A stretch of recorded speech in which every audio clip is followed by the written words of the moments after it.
finishing his graduate work in 1967. After that, he worked several years at JPL and then was a professor of mathematics at Illinois. And then in 1982, he joined the faculty here at Caltech as professor of electrical engineering. Bob is a very prominent and active research worker in communication theory and is especially well known for applications of discrete mathematics to various problems in this field. He's chosen for his topic tonight a question from coding and theory, safety in numbers, protecting data mathemagically. Bob McLeod.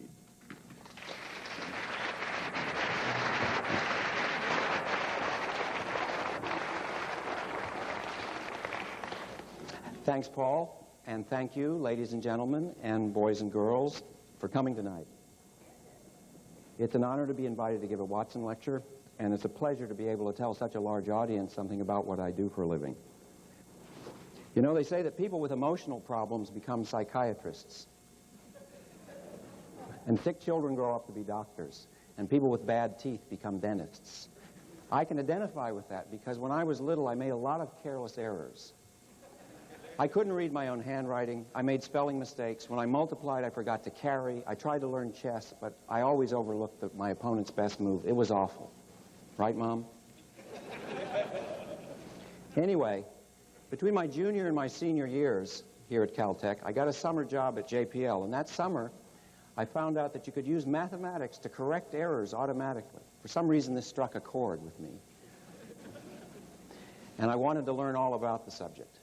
And as it's turned out, the theory of error correction has become a big part of my life's work. I still make a lot of errors, but now I get paid for correcting them. And paid very well, thank you. I shouldn't have said that. My boss is in the audience, and it's raise time. Anyway, tonight I'd like to tell you all something about the theory of error correction, why I think it's a lot of fun, and how it plays a big part in the design of today's communication and digital storage systems. So let's begin. I'd like to start by convincing you all that you're already pretty good at correcting errors, in English at least. So we're going to have a quiz. You get to participate. I'm going to show you a slide, and on this slide is a 5-letter English word, something you all know, except that I've erased one of the 5 letters. I've replaced it with a question mark, actually. So you're supposed to just look at it, use the force, and figure out what the word is. Okay. I'm going to put it up. As soon as you know what the word is, yell it out. An intelligent audience, a remarkable audience. Okay, here's a slightly harder one. A 5-letter word in which there's an error, not an erasure. I've changed one of the letters to another letter. No question mark this time. Ready? Go. What a delightful audience. It's a pleasure to talk to you. Well, maybe that wasn't too hard either, but congratulate yourselves anyway, because you're a lot better at error and erasure correction than a computer is. In fact, nobody quite knows how humans correct errors in English. But as a rule, correcting an erasure is about half as hard as correcting an error. Let me give you 5 more words to try now to show you it's not always that easy. Okay, now there are going to be 5 words, 5-letter words on the screen, and in each word I've changed one of the letters to another letter. You're supposed to tell me what the words are, all right? Don't all speak at once, but here they are.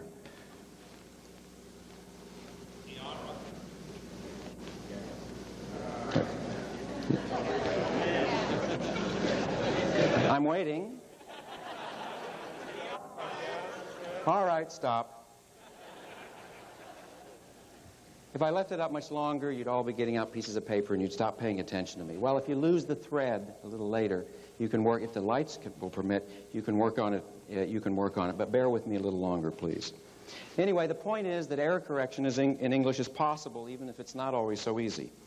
Error correction in English is possible because there's a subtle and complex pattern to the way words and sentences are constructed in English. Everybody knows that Q is always followed by U. That's a pattern.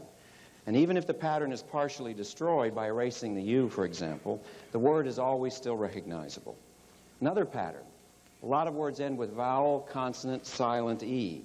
Think of date, stalactite, remote, or cute, or even trade. Even if I change the silent E to F or something like that, you'll probably still be able to see the pattern and tell what the word is. However, in these 5 words, you can still work on them for a little while longer. The pattern's not so strong, and that's why you're having trouble. Okay, stop. Anyway, the patterns help you correct the errors, but sometimes the patterns in English aren't good enough. I'm going to show you another 5-letter word with 1 erased letter, and you're supposed to tell me what the word was.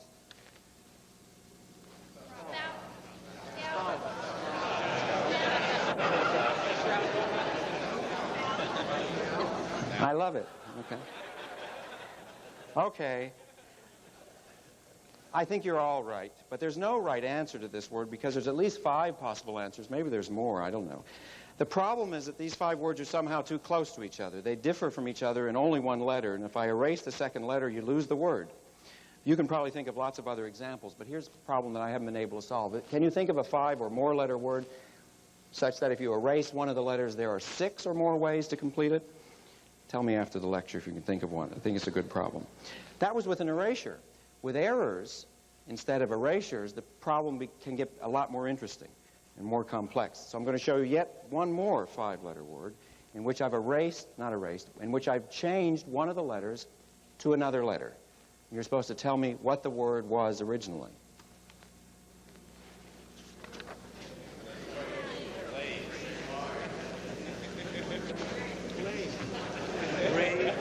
I'm waiting. Okay, well, here's my solution. Glade is already a word. That's the first problem. But even more interesting is that I can change any one of the 5 letters in the word glade to another letter and make another word. In fact, one of the students I showed this to earlier pointed out there's even one more. There's glaze. So that glade is pretty sensitive to possible typos. In fact, a long time ago in 1879, Lewis Carroll, who liked word games as much as anybody, invented one called doublets based on the fact that many pairs of words differ in only 1 letter.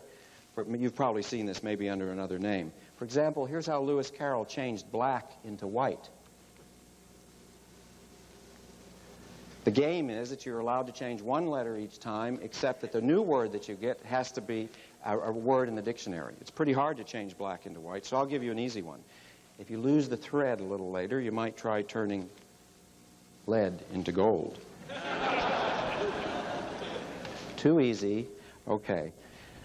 Anyway, English has quite a lot of built-in error-correcting ability because of its natural patterns, but it wasn't designed systematically to correct errors, and as we've seen sometimes, not often, but sometimes, changing just 1 letter in a word can dramatically change its meaning. Of course, it's just this wonderful ambiguity that lets us play word games, commit horrible puns, write complex poetry, and invent pseudo-words like Mathmagically. And I don't advocate changing the English language. But suppose we did want to design a new language, a very precise language for absolutely reliable communication of important information. Air traffic control, military commands, deep space communication. You can think of some other examples.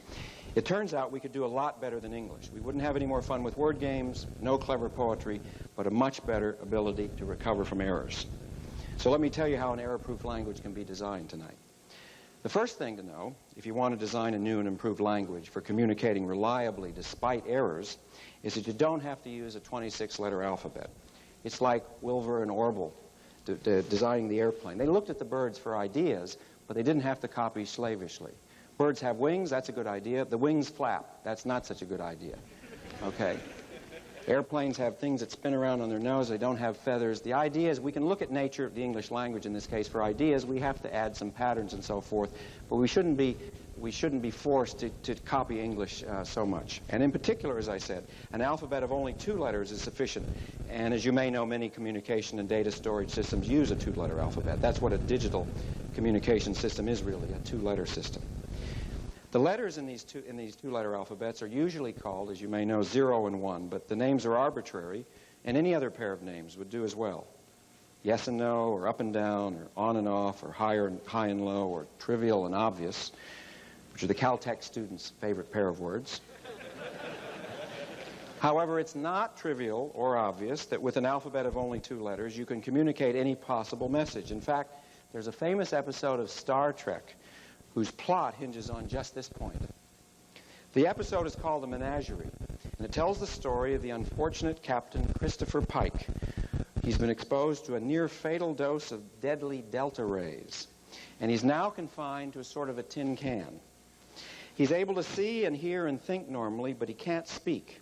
However, his tin can has a light on the front that Captain Pike can use to communicate. 1 flash for yes and 2 for no. He has a 2-letter alphabet.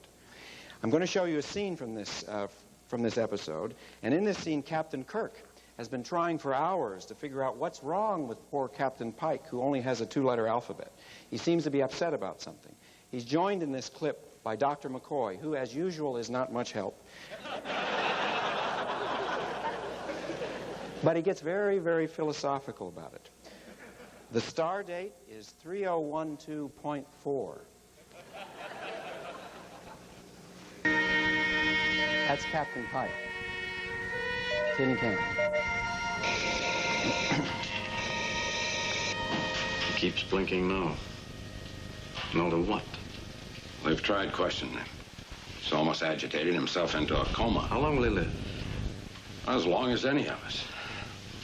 Blast medicine, anyway. We've learned to tie into every human organ in the body except one. The brain. The brain is what life is all about. Now, that man can think any thought that we can. Love, hope, dream as much as we can. But he can't reach out, and no one can reach in. Keeps blinking no. No to what? They could question him for days, weeks, before they stumble on the right thing. Bones. Could this have anything to do with Spock? Beep. Yes, it has something to do with Spock. What's wrong with those guys? His mind isn't really trapped in there. They should study digital communications. There's many ways they could find out what's wrong. For example, they could go to Captain Pike and say, Captain Pike, can you hear me? Beep. Captain Pike, think of a sentence that describes your predicament. Have you thought of the sentence? Beep. Is the first letter in this sentence A? Beep, beep. Okay, so it takes 10 or 15 minutes, but then they'll find out what the problem is. Spock is planning to kidnap him and take him to the forbidden planet Talos 4. Everybody knew that. In fact, any conversation that could be carried out between ordinary folks could also be carried out with Captain Pike, with a little patience and ingenuity. If you've ever played 20 Questions, you already know this. However, even the logical Mr. Spock may not have known that even if Captain Pike's little light malfunctioned occasionally, by flashing yes when he meant no, or vice versa, it would still have been possible to communicate reliably with him. This fact is very far from trivial and obvious, but it's true, as I'll now demonstrate with the help of my lovely and talented assistant, Cynthia Stewart. Where are you, Cynthia? Okay. Here's the deal. Cynthia has... She has 2 stacks of cards, one for each letter A through H. She's going to go into the audience and have a volunteer pick out one of these letters. I'm not going to look. I'm going to take my glasses off on her system, and I'm going to guess what the letter is, I hope.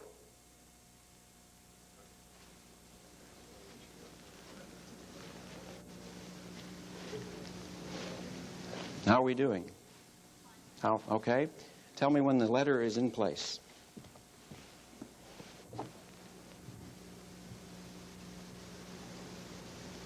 Okay. You can see it, but I can't. I'm not going to peek.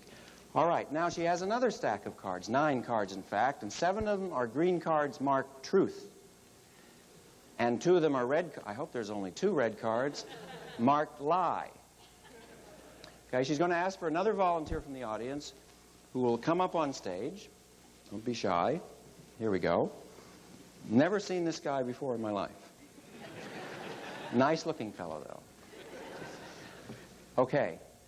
Now, I'm also not going to look. In fact, I'm going to be working pretty hard here, so in a minute. So he's going to hand her the cards one at a time in any order he likes. But if the card is green, I'm going to ask Cynthia a question. She has to tell the truth. If the card is red, Cynthia is going to lie to me. And I'm going to try to figure out what the letter is. Are we ready? I hope so. Okay. Is the letter A, B, C, or D? No.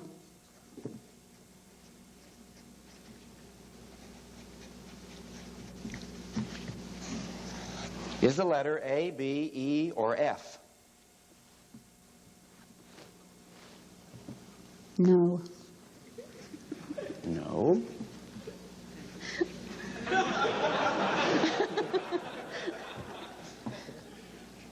I need complete silence for this. Okay. Is the letter A, E, F, or G? No.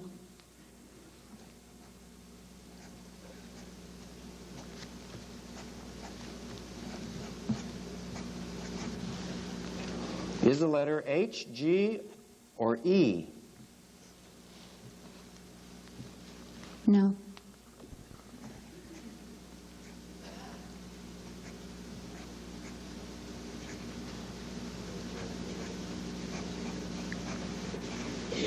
Is the letter H, C, or G? Yes.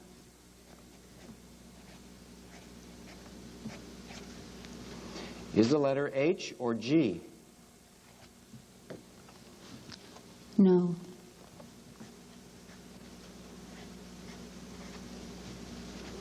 Is it C or H? Yes. Is it C? Yes.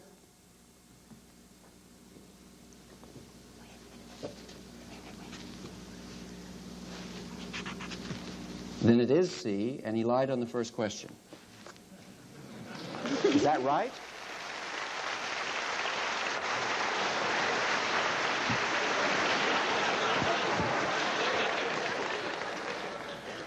Boy.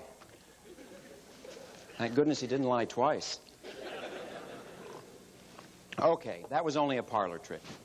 But it illustrates an important fact. It's possible to communicate reliably, even though the communication medium itself is unreliable.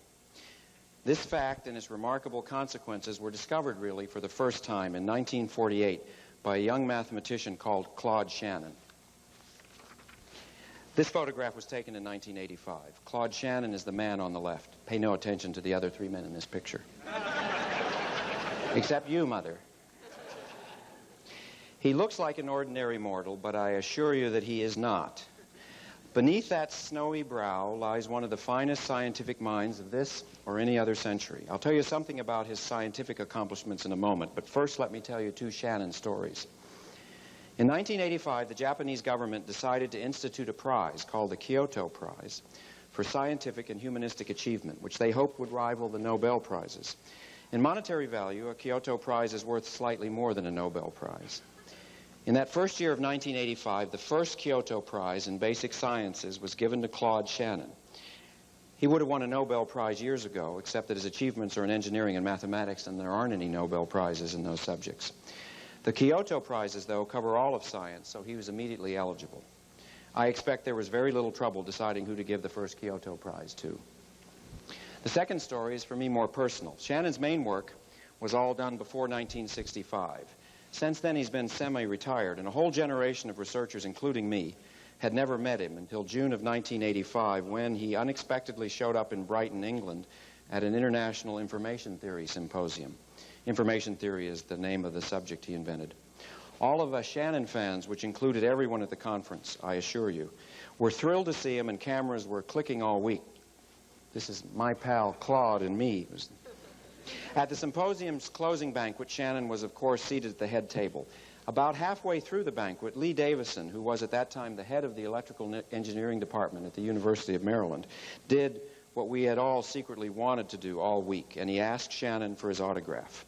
That opened the floodgates. For the rest of the meal, there was a long line of autograph hounds with PhDs, including me, including the busboy, who didn't have a PhD, waiting for Shannon's autograph. If you know how large scientific egos tend to be, you'll know how really astonishing this scene was. It was almost as if Newton had showed up at a physics conference. Okay, enough hagiography. What did Shannon do exactly? Claude Shannon has a great feeling for generalities. He saw that any communication process, when I'm talking to you, or you're talking on the telephone, when you're watching TV, when the Voyager spacecraft is sending photographs of Neptune to Earth, anything. Any communication process can be modeled by this simple picture that you see. The information that must be communicated is transmitted over a channel. The air that separates you and me, or a telephone wire, or all the complicated stuff between the television studio and your house, or the 2.8 billion miles of empty space between Neptune and Earth. These are all examples of communication channels.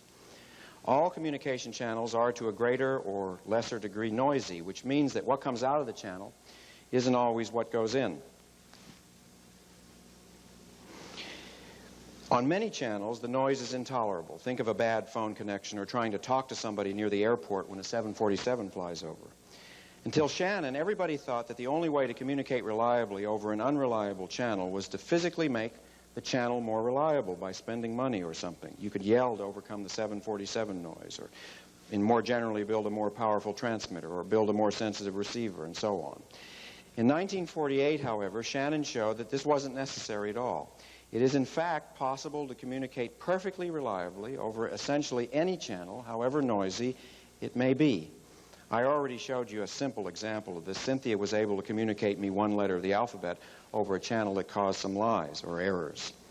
Incidentally, although people had played 20 questions for centuries, it was only after Shannon's work that the game of 20 questions with lies was seriously studied. In fact, the trick I showed you first appeared in a 1964 PhD thesis of one of Shannon's students at MIT. His name is Elwin Berlekamp, and he's a pretty well-known professor at Berkeley now himself. Anyway, here's how Shannon said you could communicate reliably over an unreliable channel. The idea is to send the data over the channel as before, but before the data is sent over the channel, it's supposed to be processed by a man-made device called an encoder. The job of the encoder is to take the data and use it to calculate something called redundancy. The redundancy is then combined with the data before it's transmitted. Roughly speaking, the redundancy is added so that when the data and the redundancy are combined, a strong pattern appears. It's a little like adding a U after every Q. Then the data and the corresponding redundancy are combined. This combination is usually called a code word, and sent over the noisy channel. Of course, the channel may cause errors in the redundancy as well as the data. However, Shannon showed that if the redundancy was computed in just the right way, the resulting pattern in the code word would be so strong that it would almost always still be recognizable, despite the channel noise. The pattern recognizing device at the other end of the channel is called the decoder, and its job is to reconstruct the original data using the noisy data and the noisy redundancy as clues. There's a corollary to this that's maybe the most important thing about Shannon's work, and that even today is not fully appreciated even by many professionals. It is that Shannon's theory applies to all channels, even channels that aren't noisy. In fact, Shannon tells us that if the channel isn't making a lot of errors, you're not using the channel to its fullest capacity. For example, if you're communicating photographs from Saturn to Earth, say at the rate of 1 picture per second, and everything seems to be going well, you're fooling yourself. You should be pushing the channel harder, maybe 10 pictures per second, right to the ragged edge of failure, forcing the channel to make lots of errors, and then correcting those errors using Shannon's prescription. In this way, Shannon showed that every channel has an ultimate capability to transmit information called the channel's capacity. Now it's called the Shannon limit more often. And this limit can only be reached if the channel is making lots of errors which are being corrected by the decoder like crazy. Shannon proved that channel capacity is like the speed of light. With a lot of work, building fancy encoders and decoders and so on, you can get as close to it as you like, but you can never quite get there. What Shannon did not do, however, was to say exactly how encoders and decoders should be designed. He only showed that it must be possible. The actual design task he left for later generations. Thank goodness he left us something to do. And we've accepted the challenge, and today there's dozens of different error correction systems in practical use in a wide variety of applications. I couldn't begin to describe even a few of these error correction systems, so I'll content myself with just one tonight, which was invented in 1960 by 2 MIT researchers, Irving Reed and Gus Solomon. Here they are as they look today. Irv Reed is on the right, and he's a professor at USC. Gus Solomon is on the left. He's a member of the technical staff at Hughes Aircraft. And tonight, they're both here sitting and paying close attention in the front row. Are they meditating?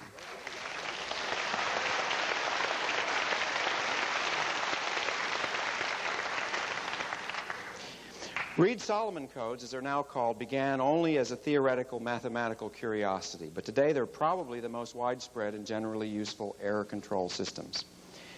Okay, now I'm going to explain to you how Dr. Reed and Dr. Solomon filled Shannon's prescription. Let's keep the Shannon prescription up there. Reed-Solomon codes work ultimately with zeros and ones, but it's going to be easier to understand what's going on if you think in terms of bytes instead of bits. Now, a bit, I didn't say 0 or 1 of the letters in the two-letter alphabet. That's called a bit. A byte is just a group of 8 bits. There are 256 possible bytes numbered from 0 up to 255. Now, Reed-Solomon codes protect data that's been grouped into bytes. The data is in bytes, the redundancy is in bytes, everything's in bytes. But since the bytes are in correspondence with the numbers from 0 to 255, let's just pretend that they work with ordinary numbers. Okay, here we go. Reed-Solomon codes. Let's suppose, as an example, we want to transmit two numbers, 3.6 and 5.9, from one point to another over a noisy channel. And we want to get some protection from errors on this channel. Now, Reed and Solomon said in order to protect these two pieces of data from two errors, we needed to add 4 pieces of redundancy. The general rule is to correct one error, you need 2 pieces of redundancy. Now, their particular way of designing the redundancy is, as I said, the general idea is to put a pattern. There's no pattern in 3.6 and 5.9, but with the redundancy there will be a pattern. Reed-Solomon codes work geometrically, and the way to see it with these 2 pieces of data is to first plot those 2 information numbers geometrically. So I'm plotting them here on graph paper. Here they are plotted. 3.6 is plotted 3.6 units vertically above the horizontal line, and 1 unit farther over to the right, the 5.9 is plotted. Okay. Now, every 2 points can be connected with a straight line. Everybody knows that. Okay? So let's connect those 2 points with a straight line. There it is. Now, this straight line started with 2 points, but there are lots of other points on that straight line, right? So Reed and Solomon said to get protection against errors, you pick 1, 2, 3, 4 more points on that line to get protection, as an example, from 2 errors. So let's pick 4 more equally spaced points on that line. Okay, and so now we have 6 numbers, the original 2, and the 4 redundant numbers which have been added to put a pattern where there was none to start with. The data plus the redundancy is the code word. The data is 3.6 and 5.9. You see what the redundancy is, and there's a very strong pattern. Okay, in fact, you can even see the pattern numerically. Each number is exactly 2.3 bigger than the previous one. So that's the pattern. Geometrically, it's that all the points lie in a straight line. But that's the point. There was no pattern to start with. You add the redundancy. There's now a pattern. Let's see how it works to correct errors. So let's send this code word over the channel, but let's first make all the numbers look the same to the channel. The channel makes no distinction. The information, the data, and the redundancy are treated the same by the channel. They both are subject to errors. So let's say, as an example, that both of the data numbers are received an error. Okay? Let's suppose, for example, the channel interchanged the first 2 data numbers, but the redundancy is okay. We'll do another example in a second. How can we recover from that? Well, the rule is, though the noisy data and the noisy redundancy comes out of the channel, we go into the decoder. In this case, the decoder is, again, geometric. And you need to plot the 6 numbers geometrically. So let's do that.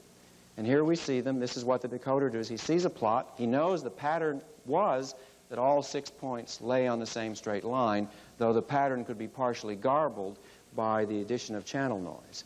But since only 2 errors are allowed in this system, all the decoder has to do is look for 4 of the 6 numbers that lie on a straight line. It's not too hard to see that 4 of those 6 numbers lying on a straight line. It's not hard for you to see the pattern. And in this case, it's not hard for the decoder to do it either. So the decoder joins those 4 points with a straight line and sees that 2 of the points are not on the straight line, but should be. So the decoder moves them back to the straight line, vertically in every case. The points are now successfully back on the straight line, and now the decoder's done its job. The decoded code word this is in this case successfully decoded. The 3.6 and the 5.9 have been interchanged just using the pattern, and of course the redundancy has now done its job. It can be thrown away, and the decoded information is 3.6 and 5.9. Okay? Now, in English, the word queen is not, if you erase the U, you still know it's queen, but if I erase the N, it would be Q-U-E-E something, and it could be something else besides queen. That might be fun for word games, but it's no good for data communication where you can't tell ahead of time which position is going to be more susceptible to error. So let's do an example in which the same code word is subjected to two more errors, this case in the second and in the fourth number. Okay? Let's see what happens. Again, the decoder works geometrically. It plots the 6 points and must look for the pattern, even though it's partially garbled. The pattern is a straight line. 4 points will do. It's not hard to find 4 points on a straight line here. There it is. And now the errors stick out. They're corrected. They're back on the straight line. And we've succeeded again. We've succeeded again. Okay.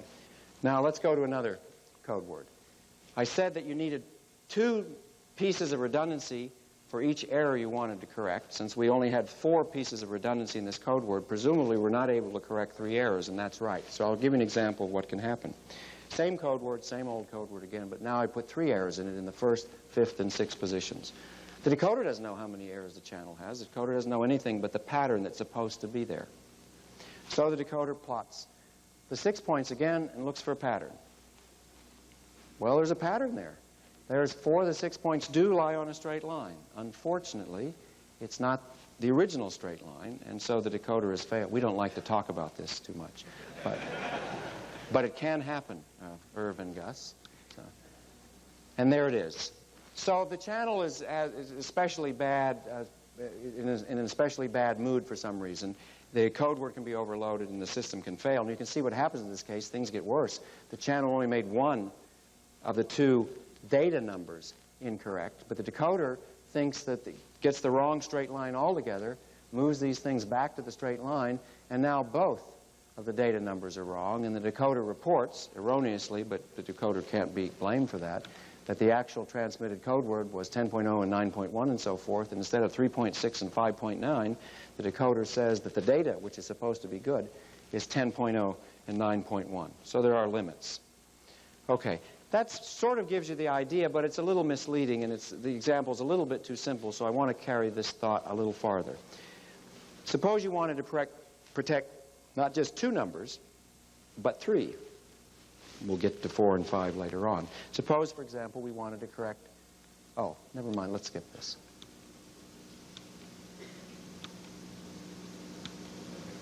Okay. Okay, suppose we had 3 numbers to be transmitted. Not just 2. Now, the Reed-Solomon encoding algorithm works exactly the same way. It starts geometrically, but unfortunately, 3 points don't lie on a straight line. What to do? Well, the mathematicians know what to do, just as certainly as 2 points determine a straight line.